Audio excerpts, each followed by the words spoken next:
Obsession.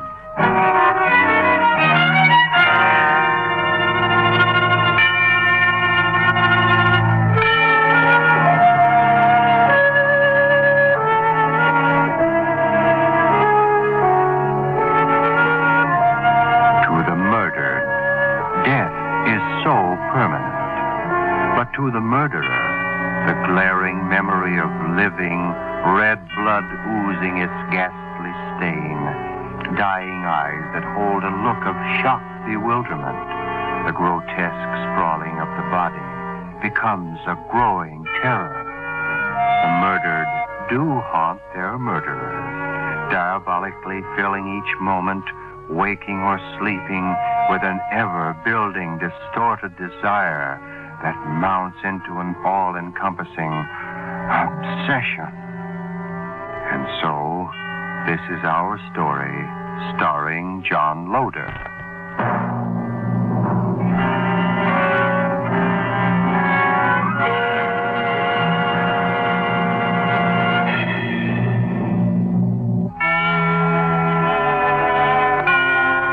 This story began when the red sun of autumn was purpling the hills with an eerie light, and a skein of swirling mist was weaving a silken web in the forest. A hunting party, consisting of 2 men and a woman, was returning homeward from a day of hunting. A hunting party that had set out that morning with the express desire to legally kill. A desire that oftentimes becomes an obsession.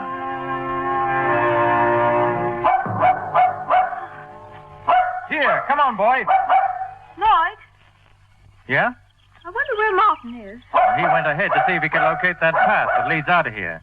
Lloyd, do you think we'll ever bag anything? Of course, we just had a run of bad luck. Why, last winter Hold on. What is it? There, ahead. Did you see those branches move? Where? Is your gun loaded, Christine? Yes. It's that shot we've been waiting for. Go ahead. You take first crack. I don't see it. Shh. The bush. That bush to the left of the big tree. Oh. Hurry up. All right. Good shot. I think you got it. Come on. Oh, good. Wait for me, Lloyd. Come on, Christine. Here we are. Lloyd! Oh, Lloyd. It's Martin.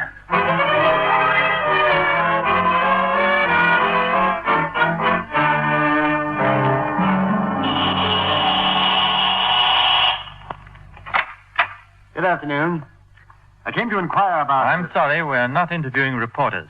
This has all been a terrible shock to Mrs. Holliday, and she's unable to see anyone. Wait a minute. I'm not a reporter. No? No, I'm answering the ad in the newspaper in regard to your selling the house. Oh, well, come in. Thank you. We've been swamped with snoopers and reporters all week long. It's been rather difficult. I'm Dr. Foster, Mrs. Holliday's physician. Glad to know you, Dr. Foster. I'm Norman Marshall. Not Norman Marshall, the writer. I'm afraid so.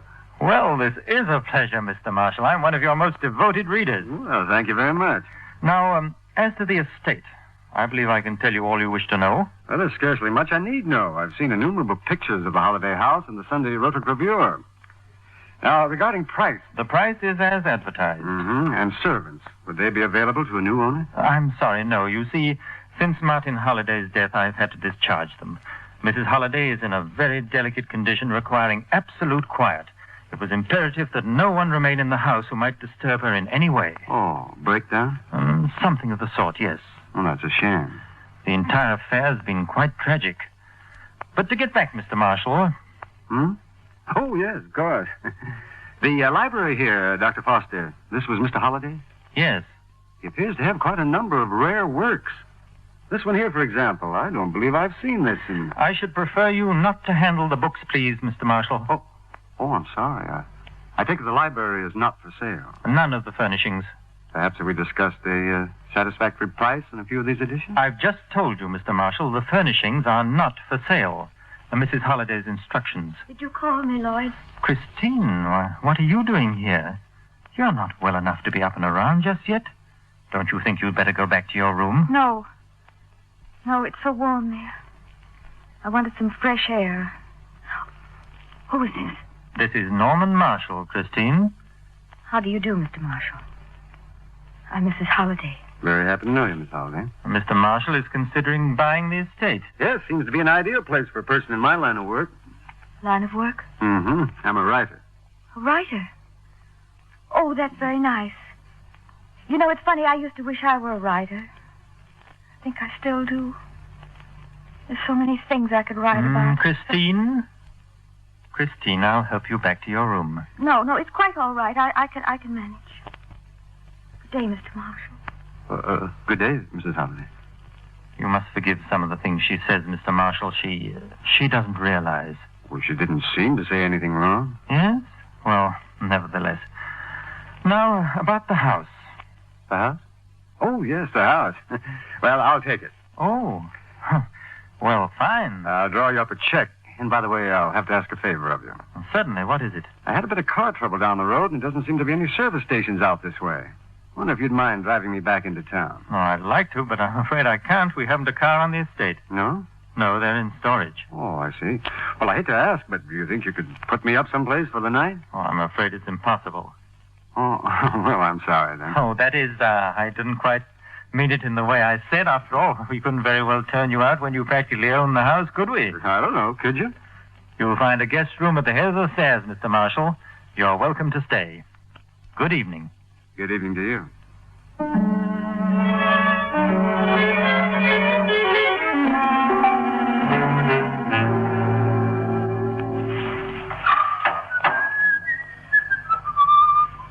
Oh, good morning, Miss Holliday. Oh, good morning, Mr. Oh, I'm sorry. It's Marshall, Norman Marshall. Of course, forgive me. That's one of my worst habits. I never can remember her name. Fine morning, isn't it? Yes, it's beautiful. I thought I'd pick some roses for my room.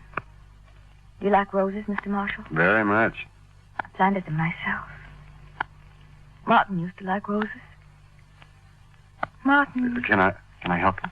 No, thank you. I'm finished. I think I'll go in now. Oh, wait. Mrs. Holliday, What is it? I wanted to talk to you. There was something... Oh, I'm sorry. Lloyd says I'm not well enough to talk to anyone yet. Lloyd's my physician. Yes, I know. That's one of the things I wanted to ask you about. Look, couldn't we take a little stroll? Lloyd might not approve. He might say it's bad for me. Oh, I'm sure it'll be all right. Well, all right then. We can walk in the garden if you like. It's a very attractive garden. I like the forest out there, too.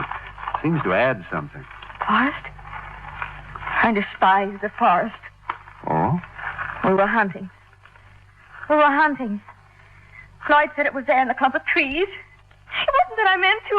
No, I didn't mean to. Butch was with us and he kept barking. Well, look now, Mrs. Holliday, I wouldn't... There, do you hear it? I can hear it. Well, of course, it's the door. I can hear it because it's playing. I can hear it. Mrs. Holliday, don't run off. Mrs. Holliday.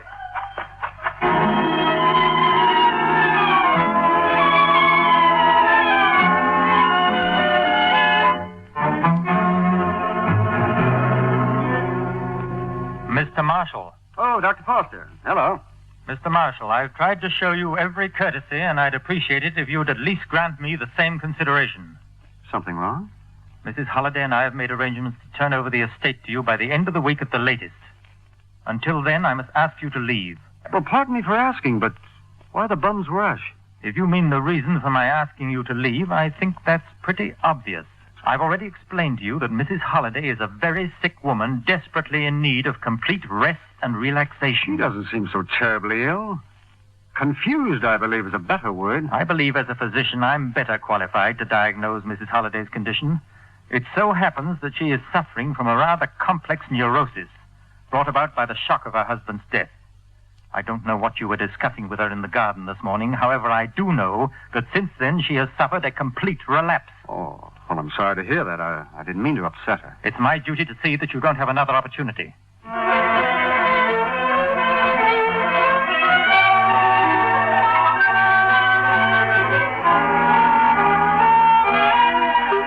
Oh, Martin. Oh, Martin. Christine, stop it. Stop it, you hear me? Go to sleep now. Just go to sleep.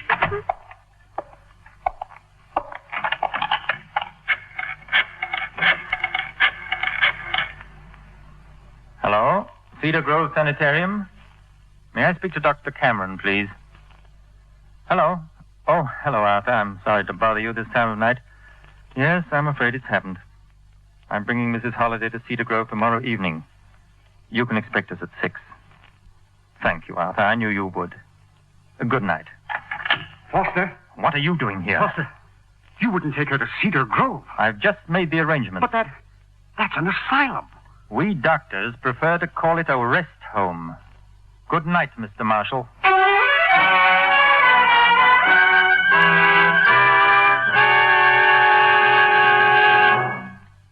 In the best of definitions, the word asylum means a place of rest, of safety. But in the case of Mrs. Holliday, we can only wonder about Dr. Foster's definition of the word. And yet, he has made no outward move that could imply anything but the best of intentions. And yet, in the mind of Norman Marshall, and in that holiday house, there is a static something, a strange undercurrent that can only result from some sort of an obsession.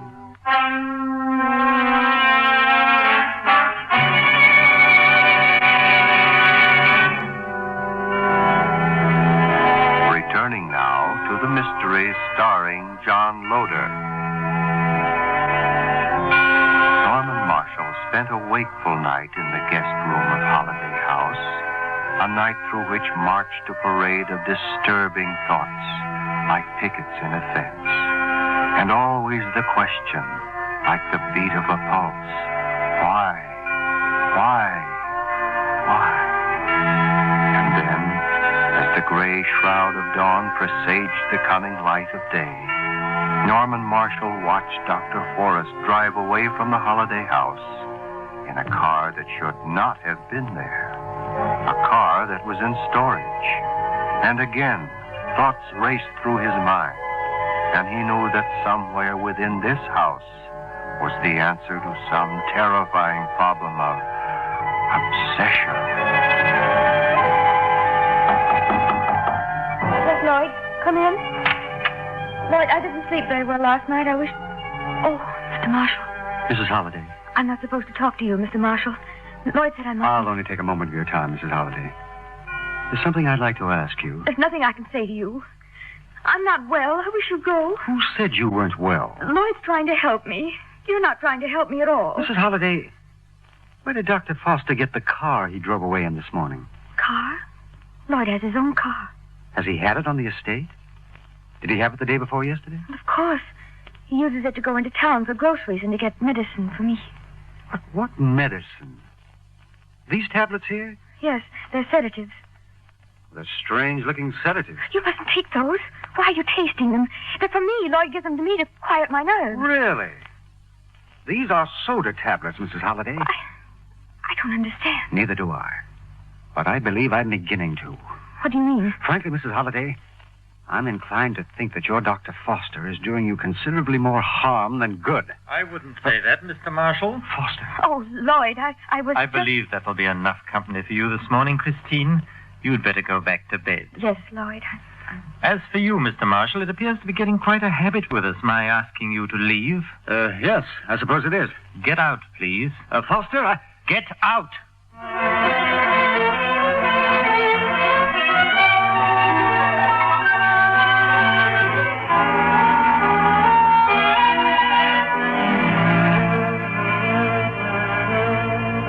Mr. Marshall, what are you doing in here? And what are you doing with that gun? I've just been looking through Mr. Holliday's collection. He seems to have been quite a connoisseur of firearms. This is a fine gun here. Yes. Now, will you be good enough to put it back where you got it? This wouldn't happen to be the gun that caused the accident, would it? I couldn't say. It has Mrs. Holliday's initials on it. Really? Well, surely you should remember what... My memory is excellent, Mr. Marshall, thank you. And if it will help to satisfy your curiosity, yes, that was the gun used by Mrs. Holliday when the tragedy occurred. Well, how interesting. Perhaps this will interest you more. Mrs. Holliday and I are leaving this afternoon. Cedar Grove? Yes. And in regard to your purchase of the estate, Mm-hmm. What about it? well, I'm afraid I'm going to be rather tied up for the next few days. I doubt if I'll have the opportunity to draw you up a bill of sale, and so I thought you'd like to have your check back until we can work out the details. All right. Well, I'd better go along upstairs and get a few things together. I trust you've been able to have your car repaired. Yes, I have. Oh, and I noticed this morning that you got yours out of storage. Yes, I'll have to drive Mrs. Holliday. Well, drop back after the weekend, Mr. Marshall. I believe we'll have the house in order for you then. Oh, and please don't forget to replace that gun before you leave. Goodbye. Goodbye, Foster.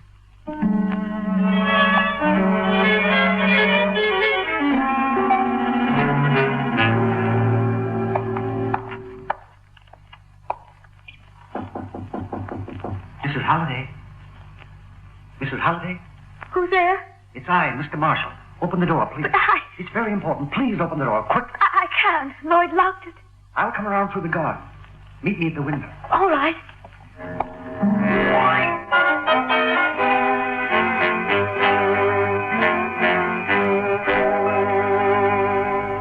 Can't you understand? I'm trying to help you. Cedar Grove is an asylum, you say. I'm not insane, am I? Oh, of course not. But he's a physician. He'll say things about you that, well, they'll be difficult to deny. Why would Lloyd want to do a thing like that to me? He's been so kind and understanding. Except what? Well, some nights he comes to my room and talks to me about Martin and the accident. I've asked him not to because, I don't know, I just go all to pieces. But Lloyd says it does me good to hear about it, that eventually it will make me forget. Is that why you screamed last night? Did I scream? Oh, I didn't know. I never know anything after he's finished talking. He talks about the dog barking and the way Martin looked. And then I can hear the shots again, just as though I... The shots? Yes. There was more than one shot? Oh, please, I can't. Mrs. Holliday. Mrs. Holliday, how many shots were there? 2. You're certain of that? Yes. Do you have more than one gun with your initials on it? No. Were you using that particular gun at the time? Yes, I was. Why do you... I was just looking at that gun. Only one barrel's been discharged. That was the shot I fired. You fired one shot, yet you heard 2. Where was the other shot from? Oh, I don't know. Lloyd was standing... Lloyd. Where was he standing? Behind me, I think. How is your marksmanship, Mrs. Holliday? Well, I was just learning. It was my second time out. I see. May I use your telephone?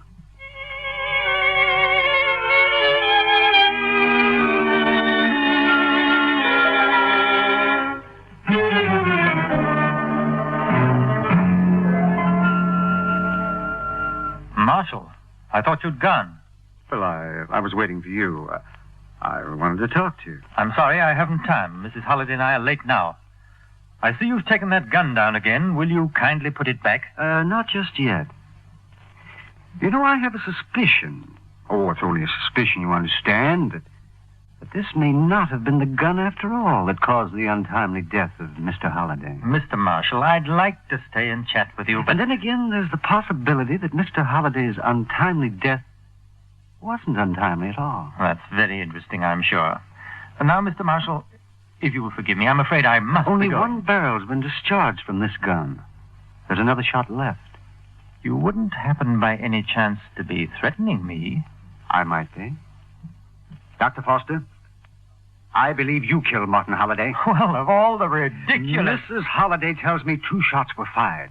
She only fired one of the shots. Who fired the other? Mrs. Holliday is not responsible for what she said. Perhaps you might give her a soda tablet to help her remember. How did you... Perhaps you might reconstruct the accident for her every detail. Remind her the way Martin Holliday looked after he was shot. Really, Mr. Marshall, you don't think... I don't think anything, Foster. I'm going to leave that to the police. The police? They're on their way here now.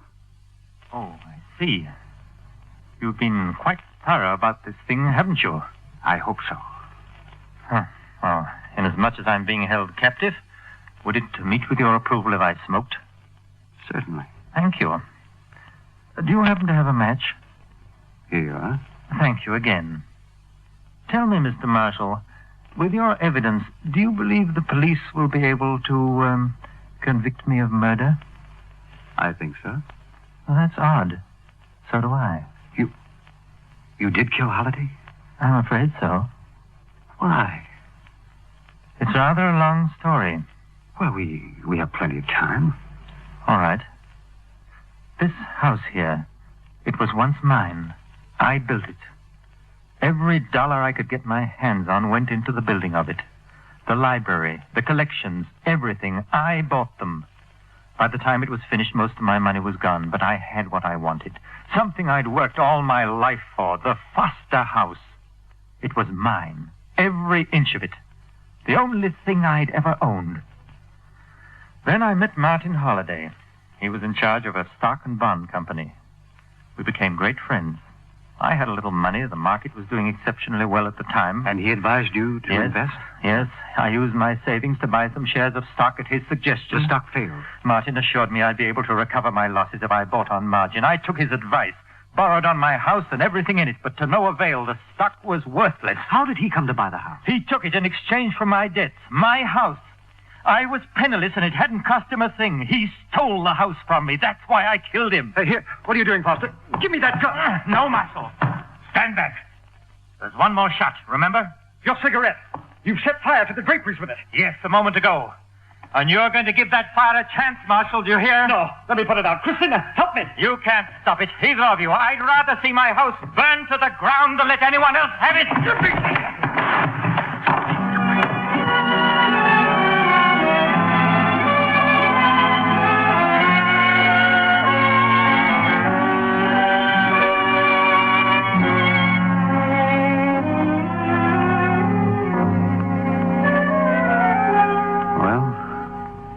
Goes. Up in smoke. Yes, Norman. We were lucky to escape. What's that? Oh, just a scrap of paper. With an idea for a story. The Holiday House. By Norman Marshall. Oh, well, couldn't have been a very happy story anyway. Is that what you want to write about? Something with happiness in it? Yes. Where will you go to find it? I knew a place once. Almost halfway around the world from where we are now. It's a beautiful place. The most beautiful I've ever seen. I'd like to show it to you. The fire. It's gone out. Yes. Forever. Come along, Christine. Please. Don't ever look back.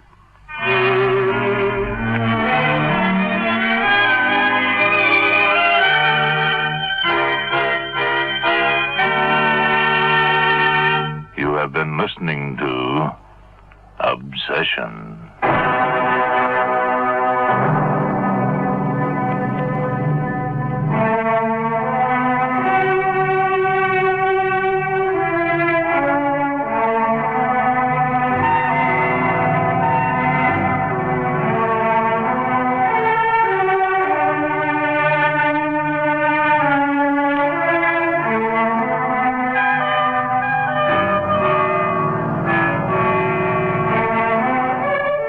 Obsession has come to you through the worldwide facilities of the United States Armed Forces Radio and Television Service.